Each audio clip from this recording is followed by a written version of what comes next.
This is Beyond the Big Screen podcast with your host, Steve Guerra. Thanks for joining us today. Today, we are joined by our friend Chris. Chris and I have already recorded several episodes, but this is actually the first one to be published. And it's a little bit of a departure from the ones that we've already recorded. So, but you will see. Today, we have a very special episode that is not a Halloween special. It's a Dia de los Muertos special. We are going to talk about the 2017 movie Coco. I love this movie. I love Mexican culture, and I'm really excited about this episode. So, Chris, how are you doing today? I'm doing good. I was joking around with you earlier this week or whatever, and I was like, it's funny, like the movies that we had done before were all like R-rated movies, and we're like, well, let's think of a Halloween movie, and I'm like, oh, let's do Nightmare on Elm Street. Let's do this. Let's do that. And you're like, Coco. And I was like, then I was thinking during the week, I just kind of laughed. I'm like, oh, yeah, so of course, for the Halloween movie, we're going to be doing a family friendly. Other than that, I'm doing good. All right. Awesome. Well, in another twist, I'm going to kind of step out of my usual hosting role here, and I'm going to slide more into the interviewee seat because I really love this movie, and I've done a fair amount of research on a lot of the topics involved in this movie, so I thought it might be fun for me to chat a little bit. I'm obviously no expert on any of this, and I'd love for people to contact us if you have any questions, comments, or corrections. But Chris, why don't you just tell us a little bit about the production details? Oh yeah, okay. So yeah, the movie came out 2017. Was, from my understanding, is I believe the biggest budgeted animation movie ever. Was something like $170 million they spent on this. Oh, wow. And they worked on it from, I believe it was like 2000. They started working on this movie in like 2006, I want to say, if I remember reading that correctly.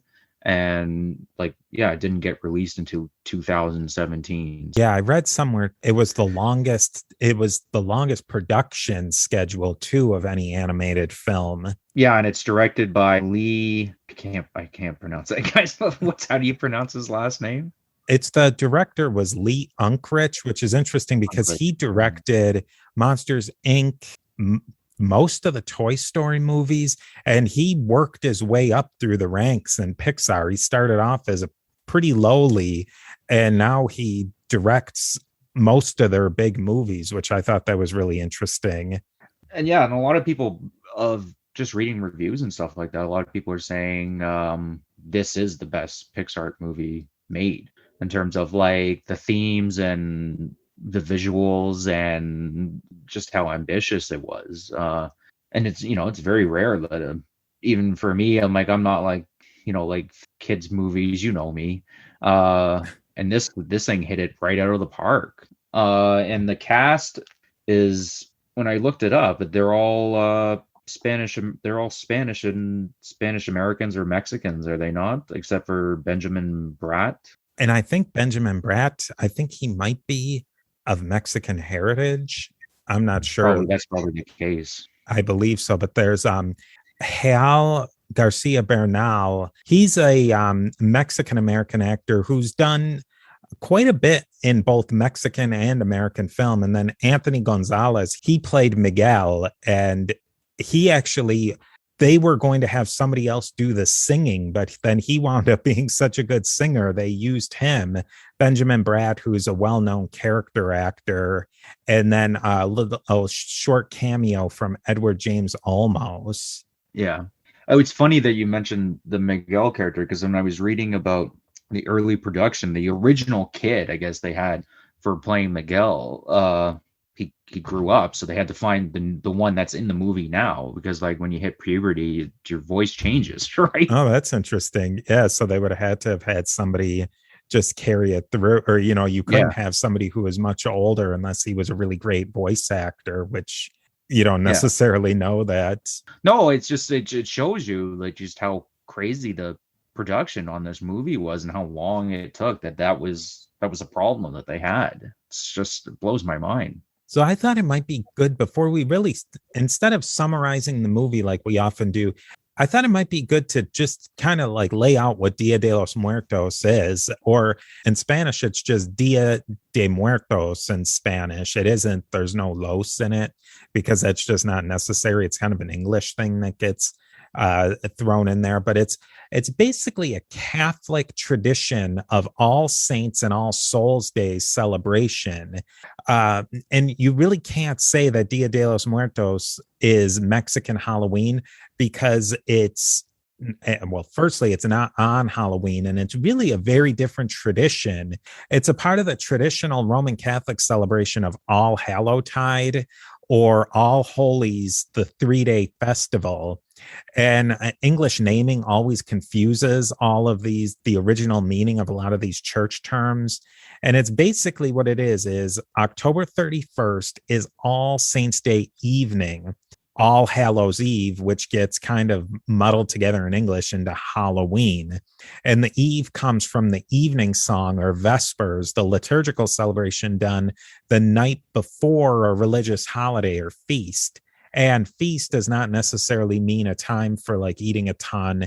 It's a specific holiday, a holy day celebrated in the church liturgical calendar. So then you go to the next day, the actual holiday on November 1st, and that's All Saints Day. And that's a celebration of all saints in the Roman Catholic Church. Now, specific saints are commemorated on days throughout the calendar, but All Saints Day is the catch-all for all of them, even the ones that don't have a specific day on the liturgical calendar. Then you move to November 2nd, which is All Souls Day, and that's a commemoration of all departed people. And all departed people in Roman Catholic tradition they'll be commemorated on various days, but this is the catch-all for all of them. And there's history to all of these, All Saints Day, All Souls Days, that go back hundreds, and I mean, in church history, thousands of years. But so the Dia de los Muertos celebration is celebrated over November 1st and 2nd. And like in the very, very long story of where our concept of Halloween comes from, you can actually see I did a video on that in the history of the papacy in 10 minutes on YouTube. But really, really in short, Halloween in the Anglosphere, the US, the UK, Canada, Australia, etc., has evolved really differently than the All Holy season of the Catholic Church, really due to different cultural influences like the Irish and the introduction of Protestantism, which kind of didn't have a whole lot to do with wanting to commemorate saints and then commemorate the dead. It was kind of a difference in thinking that came out of Protestantism. But that, like I said, I do have a video on that if anybody's interested. Now, Dia de los Muertos and the All Saints, All Souls 3 days, in these cultures, it's a happy occasion where one gets to remember the deceased relatives and hang out with family. There's really no ghoulish, scary element to it. There's celebrations, there's eating, singing, enjoyment. And this is in general in Catholic countries. It's not just Mexico and it's not just Latin America. It's in Spain and Italy and parts of Eastern Europe and all across the country, the world rather, and the Philippines.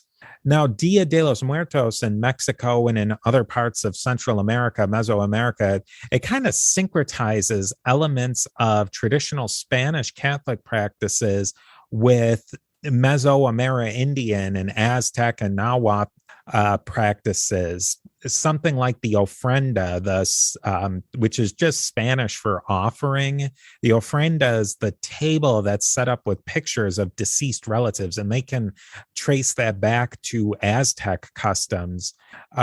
Different foods, alcoholic beverages, candied skulls, marigold flowers that have traditionally they're believed their strong scent draws souls from the land of the dead. These are Aztec customs, and they're really big in Mesoamerindian culture.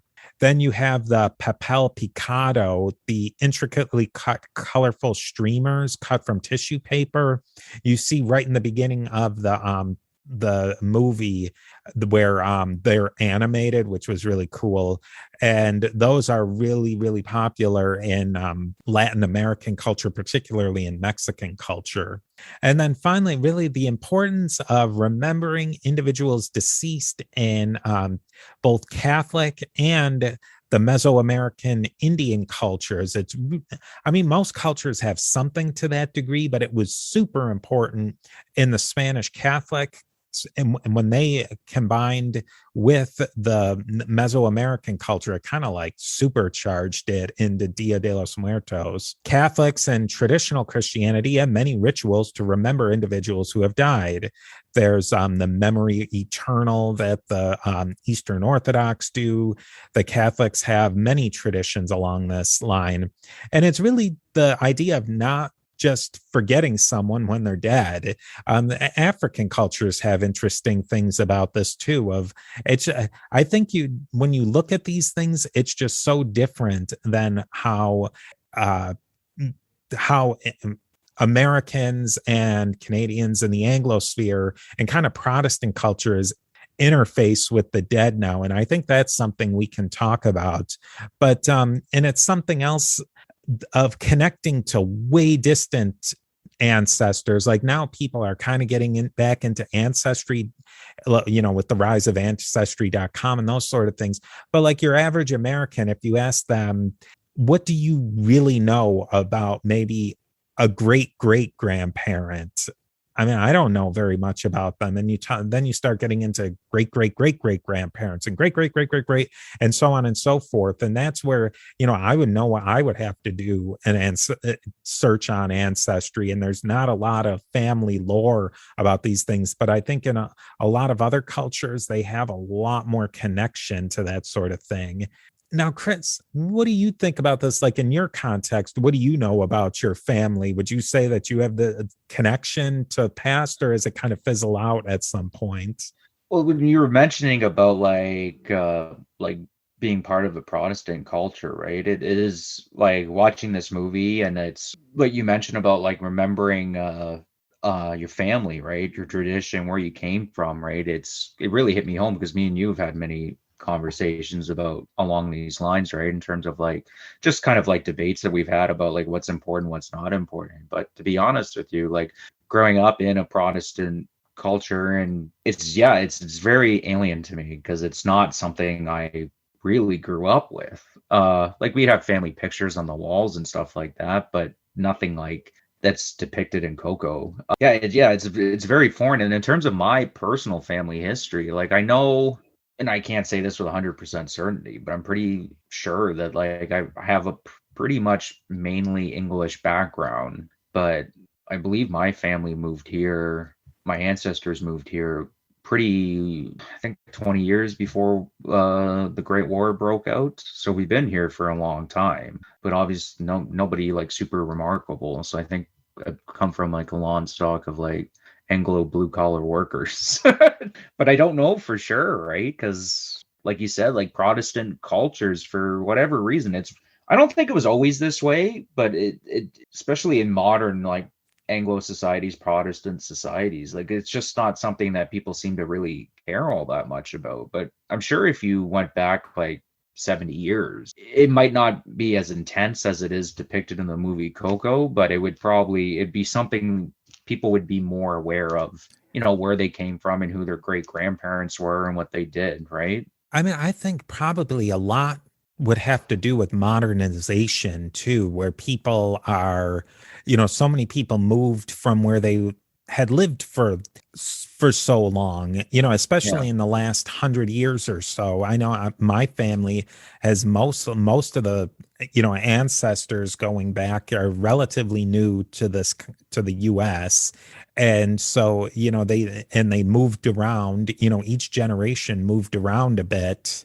And even recently, most of my cousins and, first, second cousins, 50% of the ones that I know have moved from where we even traditionally were, that, if you can say where a family lived for maybe a couple of less than 100 years is the tradition. But I think as people move, as people are not in contact with each other, that sort of like familial and institutional memory just it vaporizes really quickly once people have lost that connection. And now, a brief word from our sponsors.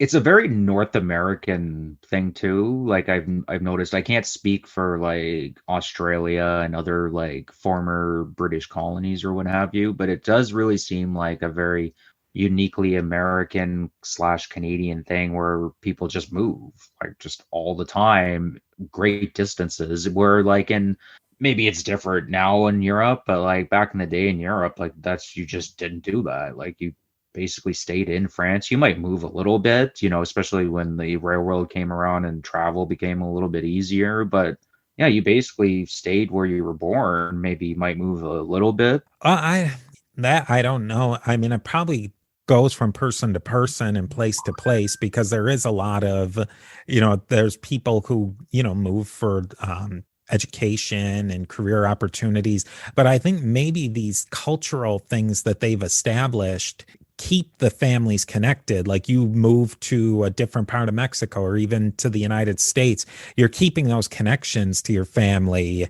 And you're not just, well, hey, you know what? I live in Minnesota now, and I'll call my, mom once a quarter to say hi and call her maybe twice a quarter on her birthday.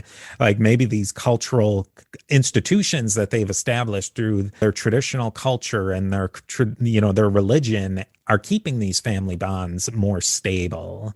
Yeah. No, that's very true, right? Like what you mentioned, right? Like I just find like a lot of like when I have conversations with people, it's like, oh, you don't like where you are, and like usually everyone's first response, oh, just move, right? Like nobody seems like they're tied to a place. Like there's no real connection to a place, right? And I don't know, I just always have found it kind of weird about North American culture, right? Like where people just because I'm not really that way. Like I've moved a couple times, but like I've never like left Ontario. I've never moved. I lived in North Bay for a little bit, which is, if people aren't familiar, is like pretty far up north in northern Ontario, but I only lived there for like a year. Like I've never really moved around all that much, right? I don't know. It's just one of those things. Like I like being able to I like the familiarity of like, oh, this is where I'm just thinking about it now. And it's like, oh, I took my daughter to this park, my daughter went to this school, I know her friends, I know, you know what I mean? Like I'm gonna like a community, right? Where like I find like a lot of people in Canada and the Americans that I talk to, it's just like people just move on a whim. Like it's just it's just not. I don't know. It's just not something that people seem to. I don't know, really think too much about. And I get it. People have to move for all different types of reasons. A factory closes down in the town and there's, a depression and there's not much work and, people move, right? Well, at least we have the opportunity to do that. In some other countries, they don't. Where in Coco, I don't know, they're really grounded where they are, right? Like the family is very proud shoemakers and they take it very seriously, right? And the whole family lives in the same house and, you don't know for sure in the movie, but they've probably been living in that house for hundreds of years. I've done shows like this and other times where the guest and I aren't of that culture. And so this is obviously that situation where we're not of the Mexican culture. So we can't speak directly to that, but I think we can speak to, especially watching this movie, how an outsider perceives what's in the movie. And I think that that's important because they've made this movie to have people perceive it who aren't necessarily of that culture. And I think that's an interesting lens. And I would very much like to, if people are of Mexican heritage, Central American heritage, to kind of, if you want to write in and guide us and give us some ideas, because I think that would be really interesting. But I think, ultimately, if we're doing this episode, and I think it's an important thing that this is predominantly a children's movie, but it's also made for adults to enjoy and to have discussions about. And I think that that's interesting. From my understanding, the creators and the people involved are very proud of the movie because it does a good job of representing traditional Mexican culture. You know what I think is a really interesting aspect of the movie and kind of the whole vibe, if you will, of Dia de los Muertos versus Halloween, because I think that's an interesting conversation. Everything, and it seems to be more and more so that Halloween gets darker and darker and more about the monsters and blood and kind of the supernatural, and where it, everything in Coco is bright and bright colors and light. There's no darkness there. And I wonder if that's something that, where does that come from, that difference? And it seems to be a something that's even diverging even more. And one thing that I come back to is in, and it's something that a lot of people talk about, is that in North American culture and in the Anglosphere, so to speak, that we become so divorced from death. Death is something that's sanitized. You go to the hospital, you die, and then you get put in a box and you're buried, and it's like you don't touch any of that and you're away from that. And I think in a lot of ways, like even in my own experience, like a lot of the things that people do in other cultures would horrify a lot of Americans, of like kissing the dead person, and the family will be the ones who prepare the body of their deceased loved one for burial. Like these things are such foreign concepts to most people living in North America, and keep using that. I would say my guess is that it would probably be something very similar for Australians, and probably very similar for most people who live in the UK too, that their connection with death is so separated that it becomes terrifying almost. Kind of weird way of dealing with death. And I can speak with, I'm not to get like too personal or what have you, right? But I can speak, like kind of personally, where this kind of almost like you want to be detached from it, right? It's not something that you really want to accept. It's a very weird. I don't want to say necessarily it's like a terrible way of dealing with. It's very, very, very. It's very different is the best way I can describe it. And I think that it's even more of a modern thing. Like I can remember my grandmother saying that, I think it was when maybe her father or her grandfather died, like they had the funeral and the wake, like right in their house, in their front room. That's where they kept the body, and neighbors came by, and that's where they did it. It wasn't at a funeral home where where everything is so sanitized. It's like you don't deal with it at all. And I think that it's it's an attitude that we've probably developed through modern healthcare and through a lot of different cultural, societal, technological innovations that have come along, that really have separated our cultures from death. Well, you mentioned death, and if you look at like a lot of what goes on in like the Anglosphere, like there's this, like you pointed out, like people are terrified of death. I mean, look at all the things that people do to like fight back aging, like because aging is a sign that you're closer to joining the land of the dead, right? Look at the insane plastic surgeries that people get now, and all these different types of drugs that people are taking to slow down their aging process. Like we did a show on the movie Prometheus, right? And the whole thing hinges on like an old man that just he doesn't want to die. Yeah, can't let go, can't.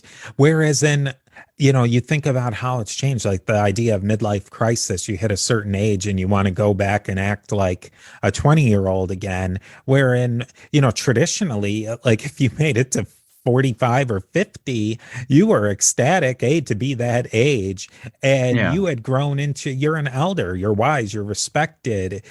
People wanted to grow old because it showed that they, were healthy enough and they had survived a lot of hardship, and they got there and they were respected, and, they were an elder in every sense of the word. Now people, maybe because it's so easy to get to be those ages, that's where again you get into that idea of fearing death, that idea in something like Dia de los Muertos, where the belief is that your family members live in the land of the dead, and there's this idea of the land of the dead, and they can come back into the land of the living to visit, and that's a part of the tradition and the celebration. But this idea that it's not lights out when you die, you still have that connection with your family. And even if you're, not into religion or all that, you're still being remembered. You know that your memory is going to go on even when you're keeled over, that your family is going to continue to remember you onward. And everybody wants some sense of posterity after they're gone. But when we're living in a context where most people don't even know the name of their great grandparents, your idea that your memory is going to hang on is going away. Maybe that will change, though, technologically speaking, where we have so much recorded of our lives now. Maybe that will continue. I don't know. No, that's an interesting idea, and this might sound like it's like completely out of left field or what have you, but like if you look at like you mentioned in the movie, it talks about like family remembering you and people remembering you, right?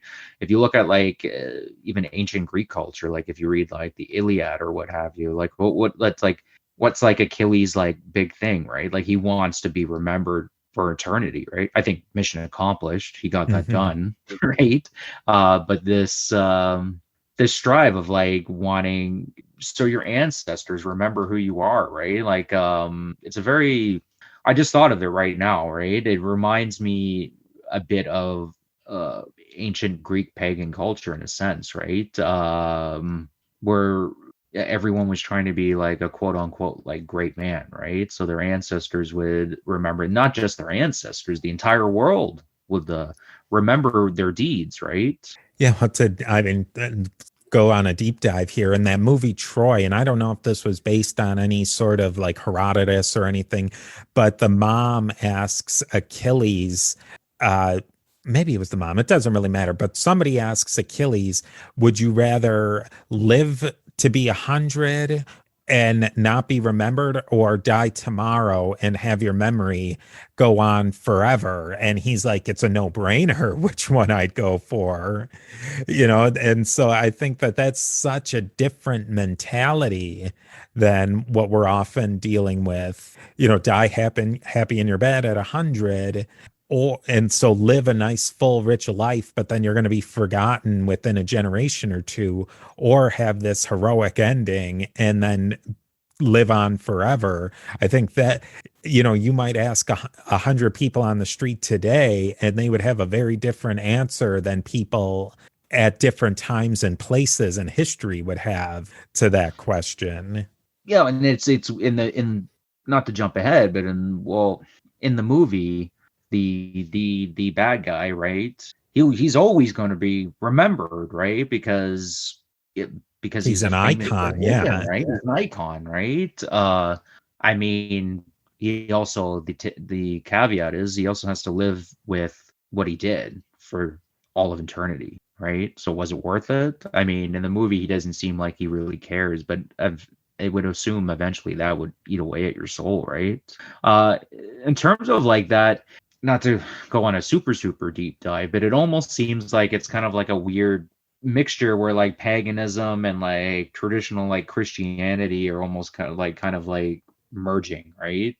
People have said this about Catholicism too, right? Where they took some of the pagan ideas and like kind of merged it in like a Christian context, right? I know like that was like a Protestant complaint about stuff like purgatory, which is like kind of what Day of the Dead or Land of the Dead like kind of reminds me of. Is it's almost like kind of like a purgatory in a sense. That's probably not entirely accurate, but it's just like I get the same kind of vibes, right? And even the dog is named Dante, so I don't think it's I think they're like kind of hinting at that, right? Like it's almost kind of like some kind of version of purgatory. And from my reading of like Martin Luther or what have you, I remember that was always like a Calvinist Protestant like attack. Like purgatory is like a leftover from like paganism or what have you, right? Is that accurate? Because you've studied more about this than me. I think too with the movie they played with some of these ideas, like Dante the dog, when he winds up being one of these, and the family has that griffin that like lion type thing with the wings. They call those albrijes, and it's a Mexican folk art, and the movie more or less tied them into the Dia de los Muertos. They're not a part of the culture. It was a folk art invented in the early 20th century, of these brightly colored clay figurines that were kind of whimsical and mystical, and they're really a big part of the movie as a deus ex machina to get, they're at each step of the way. And it's in a way like that was kind of one of my problems with the movie, is that there's a lot of these deus ex machina where they just like where they're in that I can't remember the name of those pits. They're common in Mexico, where they're sinkholes, and there's a name for them in Spanish. But that's where De La Cruz puts Hector and Miguel into there to kind of die, I guess, whatever the death is in the land of the dead. But then there are the family's albrije, which turns into almost like a guardian angel or a spirit animal, goes and saves them. And there's got to be a better way to move the story past that point. But I mean, that's that. I thought that was kind of one of the faults with the movie, is that they relied on them. And you always have to go back that it is a kids movie, and that's a cool thing for the kids to see. And they have to balance quality storytelling with something that's good for kids too. But it was so cool looking. That's on the technical, like the actual filmmaking part of it, is this movie is absolutely stunning. It's when he first goes into the land of the dead, and he's walking on those petals. I think marigolds, you called them. Yeah. It's honestly one of the most like beautiful scenes I've seen film in like modern cinema. It's stunning. And how everything is so brightly colored, and it like on the surface of it, it should make sense because you have like all these bright colors that are mixed and matched, but somehow it works. And then you get that shot of the actual city where everyone's living, and it's so colorful yet it's not overwhelming. I don't know how to describe it. But to me, like in terms of like just the actual filmmaking part of it, that's the thing. I remember watching it the first time and was just blown away how they were able to make that kind of color palette work. It's beautiful. And now, a brief word from our sponsors. Yeah, and I'm wondering if that might have been some of the technicalities to make that really work and work the way they wanted it to work, that the technology had to catch up to their imaginations. Yeah. I mean, even TV wise, I remember watching this. I didn't see it in the theater when it came out, but I watched it like on my regular TV. And then I finally got a 4K like ultra TV, and I watched that just recently, and it was like, whoa, this is cool. Yeah, it's absolutely amazing. Like, and you mentioned it, like it's so bright, yet there's like a darkness to the whole thing, right? Like where you have all these bright colors, and yet when you're watching the movie, you do feel like you're in the land of the dead. Like you feel like you're in another, like almost like the afterworld to a degree, but you're surrounded by these bright colors. Like it's incredible how they were able to do it. It's like my favorite part of the film is just all these amazing bright colors. Because how they were able to do that, it still blows my mind. How like you're surrounded by like like rays of sunshine, right? With these marigolds, it's almost like gold. There's like almost a subdued color palette still to the whole. I don't know how they pulled it off, but they did, and they hit it right out of the park. That and the music, because I'm not generally one for musicals, and that's what kind of makes me tune out when the Disney movies were on. But I think they really caught Mexican music too, and all of its different forms, and with the music and the visuals and the cultural aspect that they got, they really pulled together a really good movie. Yeah, especially like, and I'm not really familiar with Mexican music, right? It's not, I don't know, it's just never something I've really ever listened to. This movie has made me want to listen to a little bit of it more, right? it was interesting for me because I really haven't listened to it all that much. And then tying back to that idea of the filmmaking with the story, I think in that, some of those last scenes, the last scenes when Miguel finally gets back to the land of the living, and the singing, and how can it not tear at your heartstrings? And then, the fast forward to the next scene to where it's a year later. And obviously we've given away spoilers. So, and the people who listen to the show know this is spoilers, but where Mama Coco is dead and she's gone on back to the living and the whole family's back together. I think, in these movies, a lot of times they really do leave elements hanging. And I think in the end that they pulled together really amazing filmmaking and technologically a great Pixar movie with all those themes that carry through, really heavy ideas that I've never seen them really explore in any other Pixar movie. And I think that that's what attracted me to this movie and made it a movie that I'll keep going back to. And I think that it's a movie that really kids enjoy it. And even if they're not getting all of it, I think that this is one of the few movies that, Pixar movies, at least to me, that really keep unfolding more and more. It's not even just a kids or a Pixar movie. It's just like a lot of Hollywood movies in general, right? Like Coco really makes you, it challenges your ideas of like what it means to be family. The importance of tradition, right? And the importance of like maintaining these traditions, right? Like, what's the lesson? I don't know, to me, what's the biggest lesson in Coco is the whole family tried to deny a part of their heritage, right? Which was the musical tradition, right? And you can't do that. Like, you can't just like take all the good and then just like, oh, whatever about at the time they thought it was bad. They find out later that, that wasn't the case, right? That Hector had been murdered, right? Which was another thing that was, I don't think Pixar's ever really kind of like. Yeah, that was a really dark element that they put into the movie. And I think that, that Ernesto de la Cruz was not a typical villain either. They never portrayed him as super evil. He wasn't the evil queen. He wasn't he had that facade of a nice guy, an iconic musician, and then he has that rotten core. And that they explored that in a movie format is really, I thought that was really amazing too. And the way they did that, portrayed somebody in such a 360 that in a way that normally does not happen in that sort of movie.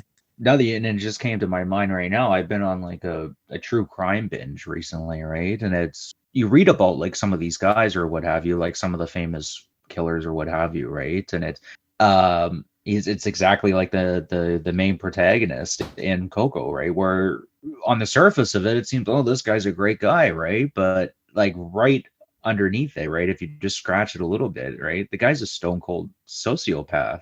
And it was really like, he killed his friend and his music partner and to steal his music. And then he brags about it because he did a movie where he reenacts the same scene, right, and made money off of it. Like, to me, that's something Ted Bundy would do, or one of these like a sociopath, right? And this isn't a Pixar movie, right? We're taking it a little bit further, right? But it's all that they laid it out for you. That's the case that they laid out, is that he's a sociopath. He killed his musical partner to steal his music and launched his career off of that. I mean, that's the story they're telling there. And then the repercussions of like Hector died. Well, he died, and then his family turned his back on him, and he's been stuck in the land of the dead. And he's about to be forgotten. And they show what happens to people who don't have someone to carry on their memory. That's the thing that's hanging over Hector's head the whole time, is that he's going to basically like die a second death, and he's gone. And that's like really like, what do they call it in Latin? Memoriae damnatio, where you're just gone. Yeah. And the main protagonist, he knows all of this, right? He knows this is going on, and yet he doesn't care. It's really dark. But it's not played like that, right? Like, for the most part, it's not like, oh, this guy. I mean, once you find out what happened, and they kind of like go the more traditional route or whatever, or oh, like this is the bad guy or what have you. But leading up to it, that's not the case at all. There's really not many hints that he's. That was I thought one of the better things in the movie was like that twist, right? Because even I didn't really see it coming. I didn't really think that was what was going to happen. That he murdered his music partner. That's just, especially in a kids movie, right? So, and I thought they did that it was one of my cleverly in that could really go over most kids' heads. I think yeah. you'd have to probably be a teenager before you really caught what the real implications of that are. Oh yeah, for sure. Like your average, like, don't get the wrong idea, your audience or what have you. Like the movie's fine, family for your kids or what have you, right? But like you pointed out, like a young kid's not really gonna. He's not gonna be like, oh, this guy's a sociopath. You know what I mean? But they made it clear enough that the kids would get the turn that De La Cruz is turning from not who Miguel thinks is his great great grandfather, to the villain of the movie. They made that enough. They made that really well that any kid could see that change. But they also built in there that you could think more about it, what the real implications of that change were. Yeah, and it's for sure. And then you brought up about if people forget you on this planet, you pass away. You have like a second death. In the land in the other world, right? I really is that an actual thing in Mexican culture? Is that like something they believe, or I don't know, because I really like that idea. From the reading that I've done, I don't believe that is. I think that's something that the filmmakers created as another plot device because, I mean, otherwise, what's Hector's motivations throughout the movie?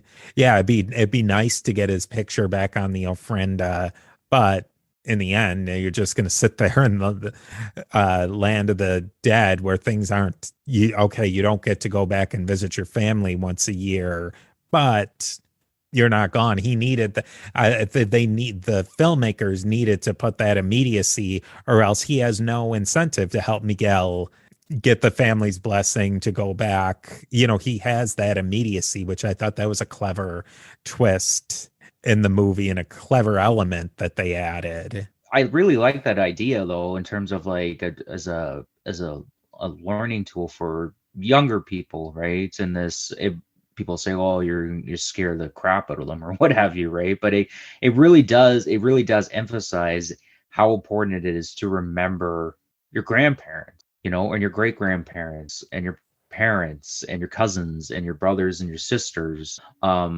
If you have this idea that like once you forget about them, or your kids forget about them, right? They start becoming history, basically. history, They're gone. basically, Yeah. right? They're gone. And it's just it is really true, right? Like people say like it's a cliche saying or what have you, right? But like once you have a kid, like you're as a parent, you basically exist so you can live on in your kids' memories, right? But that only That goes so far. it only goes so far, right? But that if that kid has an understanding that like, oh, we got to tell them, we got to tell grandparents did this and our grandparents did this. It sets up like a system in place where people take traditions a lot more seriously. People take family a lot more seriously, right? The amount of times that I've heard people say, well, family is just a word or what have you, and it's I don't know. I just find it very, and I get it sometimes, but I just find it very sad, right? Because I just want to say to these people, it's like, well, like once you're forgotten, that's it. I wish we had like a more kind of reverence for our elders, right? And we talked about this earlier in the podcast, right? Like in terms of just remembering them, right? Because without them, we wouldn't be here, right? I mean, couldn't that be like the last thing? That's the least we can do is remember them, right? so that they continue living on. Yeah, I want to thank everyone again for listening to Beyond the Big Screen podcast.